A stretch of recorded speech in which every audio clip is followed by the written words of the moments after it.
नमस्कार, मी प्रवीण जोशी. करो नमस्कार, मी प्रवीण जोशी. मंडळी, आज वैशाख कृष्ण द्वितीया शके 1946 सादर करीत आहोत ठाणे वार्ता. ठळक घडामोडी. डोंबिवली स्फोट प्रकरणी मुख्य आरोपी मालती मेहता यांना अटक. डोंबिवलीत स्फोट झालेल्या कंपनीच्या आवारात अजूनही मानवी अवशेष शोधण्याचं काम सुरू. आणि डोंबिवली स्फोटातील मृतदेहांची ओळख पटवण्यासाठी DNA टेस्ट होणार. या आणि इतर घडामोडी विस्तृतपणे, पण काही क्षणातच. आमच्या फेसबुक पेज, यूट्यूब चॅनल आणि संकेतस्थळाला सबस्क्राईब करायला मात्र विसरू नका. आपण पाहत आहात श्री स्थानक वाहिनी, ठाणे जिल्ह्याचं मुख्य व्यासपीठ. ठाणे वार्ता पहा श्री स्थानक वाहिनीवर. आता सकाळी 9:15 पासून रात्री 9:15 पर्यंत ठाणे वार्ता, ठाण्यातील पहिलं दृकश्राव्य माध्यम. ठाणे वार्ता आणि श्री स्थानक वाहिनीचं लाईव्ह स्ट्रीमिंग. ठाणेवार्ता.com वरील लाईव्ह स्ट्रीमवर क्लिक करा आणि अगदी मोबाईलवरही ठाणे वार्ता श्री स्थानक वाहिनीचा आनंद लुटा. यासाठी आमचं ॲप डाउनलोड करा. ठाणे वार्ता पहा श्री स्थानक वाहिनीवर. आता सकाळी 9:15 पासून रात्री 9:15 पर्यंत ठाणे वार्ता, ठाण्यातील पहिलं दृकश्राव्य माध्यम. आपण पाहत आहात श्री स्थानक वाहिनी, ठाणे जिल्ह्याचं मुख्य व्यासपीठ. डोंबिवली MIDC मध्ये झालेल्या स्फोट प्रकरणी मुख्य आरोपी मालती मेहता यांना नाशिक पोलिसांनी शहरातील पेठ रोड येथून ताब्यात घेतलंय. अटक टाळण्यासाठी सुनेच्या भावाकडे त्या लपून बसल्या होत्या. त्याची माहिती नाशिक पोलिसांना मिळाली होती.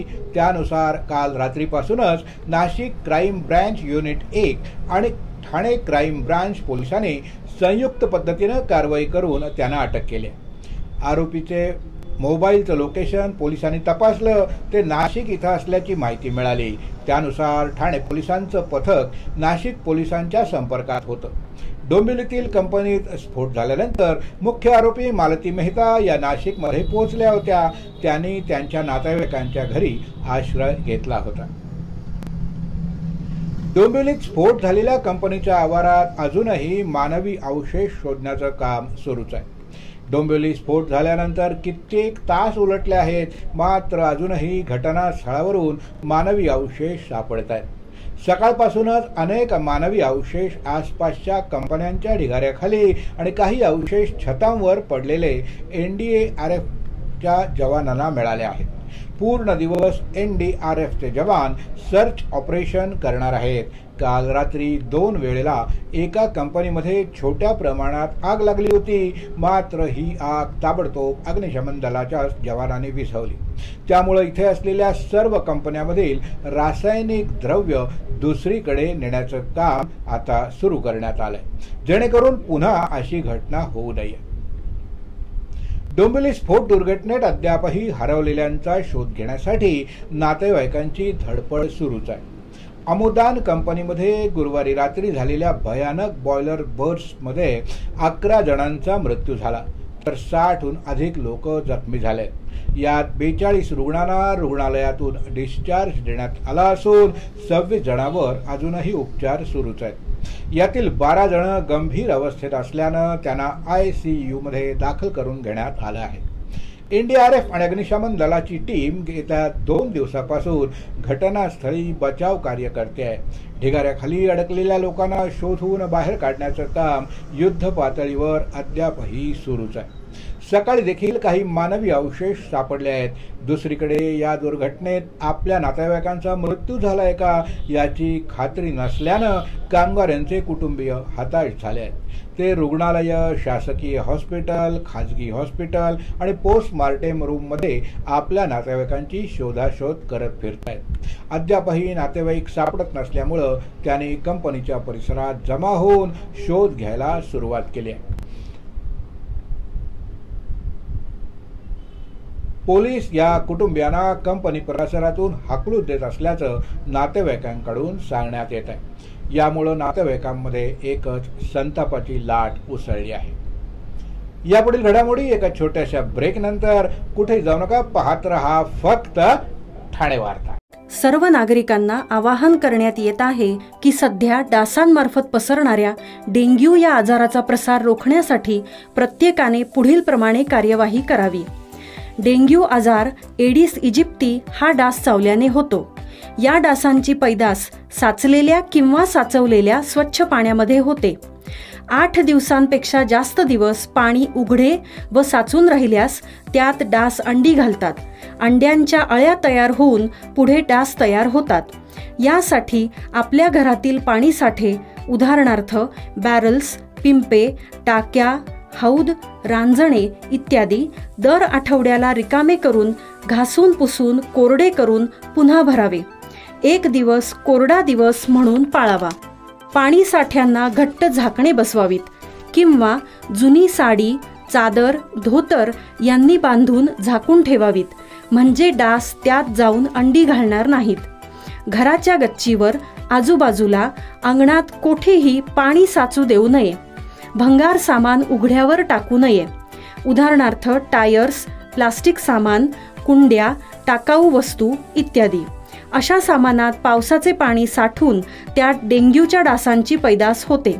घरातील कूलर्स, फ्रीजच्या पाठीमागील ट्रे हे देखील वेळोवेळी कोरडे करावेत। लक्षात ठेवा, नुसत्या फवारणीने डास घनता कमी होत नाही, तर त्यासाठी डास पैदास ठिकाणे नष्ट करणे ही आपल्या सर्वांची जबाबदारी आहे। कोणताही ताप अंगावर न काढता जवळच्या शासकीय रुग्णालयात मोफत औषधोपचार घ्या। अशा प्रकारे नागरिकांनी सहकार्य केल्यास डेंग्यूचा प्रसार रोखणे सहज शक्य आहे। ब्रेकनंतर आपलं पुन्हा एकदा स्वागत।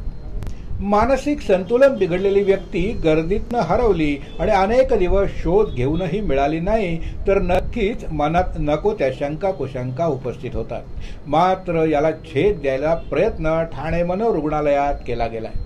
पंजाबमधून 3 महिन्यांपूर्वी हरवलेला मनोरुग्ण तरुणाची गाठभेट त्याच्या कुटुंबियांशी घालून देण्यात आली आहे। पंजाब गुरुदासपूर शहरात राहणाऱ्या संजय सिंग याच्यावर मनावर परिणाम झाल्यामुळे संजयचे मानसोपचार तज्ज्ञांकडे उपचार सुरू होते। त्याला कुठं घराबाहेर पडायचं झालं तर त्याच्यासोबत कुटुंबातील कोणी ना कोणी असायचंच। 3 महिन्यापूर्वी पंजाबमधील जत्रेतून संजय कुटुंबाबरोबर गेला होता, मात्र जत्रेच्या गर्दीत तो हरवला। कुटुंबानं त्याचा भरपूर शोध घेतला। बरेच दिवस त्याचा कोणताही ठाव ठिकाणा लागला नाही। दरम्यान संजयनं मेल एक्सप्रेस पकडून मुंबई गाठली होती। वेडाच्या भरात संजय मुंबईच्या रस्त्यावर चालताना आचरट विचकट हावभाव, अंगावर धावून जाणं, बडबडणं असे वेडपट चाळे करीत होता। तुर्भे भागात फिरताना त्याचा वेडसरपणा लक्षात घेऊन नागरिकांनी तुर्भे पोलिसांकडे तक्रार केली। संजयला पोलिसांनी प्रथम वाशी रुग्णालयात आणि त्यानंतर जे रुग्णालयात दाखल केलं। मात्र त्याचं मानसिक संतुलन बिघडलं असल्याचं लक्षात आल्यानं 3 महिन्यापूर्वी त्याला ठाणे मनोरुग्णालयात दाखल करण्यात आलं। पण तिथे काहीच बोलत नव्हता। रुग्णालयाचे अधीक्षक डॉक्टर नेताजी मुळीक यांच्या मार्गदर्शनाखाली संजयवर उपचार सुरू करण्यात आले असल्याची माहिती वरिष्ठ मानसोपचार तज्ज्ञ डॉक्टर अर्चना गडकरी यांनी दिली। पहिले 4-5 दिवस मेडिसिन आणि इतर उपचार संजयवर सुरू होते। औषधोपचाराला चांगला प्रतिसाद मिळत होता। पुढे थोडा थोडा तो बोलू लागला। काही दिवसानंतर त्याची आकलन शक्ती जागृत झाली। संजयनं आपण पंजाबमध्ये राहत असल्याचं सांगितलं। दरम्यान रुग्णालयाचे वैद्यकीय अधिकारी आणि कर्मचारी यांनी संजयला चांगलं करण्यासाठी खूपच मेहनत घेतली। रुग्णालयानं संजय याच्या कुटुंबांशी संपर्क साधला आणि आई, मोठा भाऊ यांच्याकडे त्याला सुपूर्त केलं। रुग्णालयाच्या उपाधीक्षका प्राची चिवटे, वरिष्ठ मानसोपचार तज्ज्ञ डॉक्टर अर्चना गडकरी, डॉक्टर कमलाकर जावळे, शीतल राऊत, शोभना पालव इत्यादींनी अथक परिश्रम या कामी घेतले। अमुदान कंपनीत ब्लास्टमध्ये बेपत्ता असलेल्यांच्या नातेवाईकांनी हॉस्पिटलमध्ये गर्दी होत असून मृतदेहांची ओळख पटवण्यासाठी DNA टेस्ट होणार आहे। डोंबिवलीतील शास्त्रीनगर रुग्णालयात नातेवाईकांची DNA टेस्टसाठी सॅम्पल घेण्याचं काम सुरू झालंय। सापडलेल्या मृतदेहाची ओळख पटवण्यासाठी DNA टेस्ट केली जाते। अमुदान कंपनीमध्ये अकाउंटंट पदावर काम करणारा धवल वाधवाने याचे वडील जगदीश वाधवाने यांची DNA टेस्ट करण्यात आली आहे। इतरही नातेवाईकांची DNA सॅम्पल्स घेतली जात आहेत। कालपासून 8 मृतदेह हाती लागले आहेत आणि काही शरीराचे अवयव हाती लागले आहेत. त्यातील 2 मृतदेहांची ओळख पटली आहे. बाकी मृतदेहांची ओळख झालेली नाही. त्यांच्या नातेवाईकांशी संपर्क साधणं सुरू आहे, अशी माहिती मुख्य वैद्यकीय अधिकारी सुहासिनी बडेकर यांनी दिली. उन्हाचा पारा वाढल्यामुळे डोंबिवलीतील कंपनीमध्ये ब्लास्ट झाला, असा युक्तिवाद मलय मेहता यांचे वकील प्रियेश सिंग यांनी केलाय. डोंबिवली MIDC अमुदान कंपनीतील स्फोट प्रकरणात कंपनीचा मालक मलय मेहता याला पोलिसांनी अटक केली आहे.